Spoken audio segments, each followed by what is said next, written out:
নর্থহ্যাম্পটনশায়ারের করবিতে প্রতি বছরের মতো এবারও অনুষ্ঠিত হয়েছে ইফতার মাহফিল। বিস্তারিত জানাচ্ছেন এহসানুল ইসলাম চৌধুরী শামীম, আর ক্যামেরায় ছিলেন Hamza Chowdhury.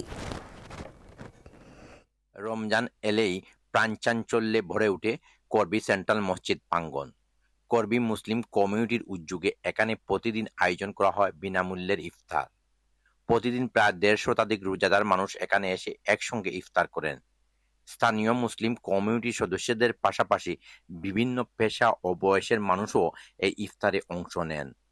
It's been great this evening to attend the Corby Central Mosque to enjoy Iftar.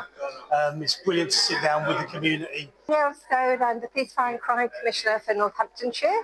I've just been fed in the wonderful Central Mosque in Corby.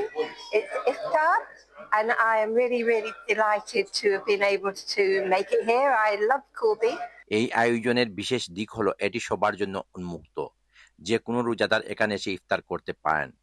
কমিউনিটির সদস্যদের অনেকেই স্বেচ্ছায় এই ইফতারে স্পন্সর করেন, ফলে পুরো রমজান জুড়েই ধারাবাহিকভাবে চলতে থাকে এই মানবিক উদ্যোগ।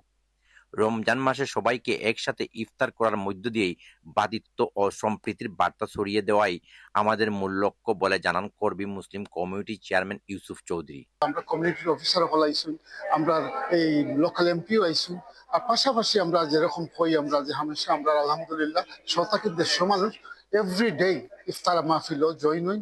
এটা একটা ব্লেসিং আল্লাহর পক্ষ থেকে। Very privileged to have them as a guest in here, Corby, and it is wonderful to work as a team in the community. And we are very privileged to have people from all community sectors. প্রবাসের মাটিতে এমন উদ্যোগ শুধু ইফতারের আয়োজনই নয়, বরং কমিউনিটির মধ্যে সৌহার্দ্য, সহযোগিতা ও মানবিকতার বন্ধনকে আরো সুদৃঢ় করে।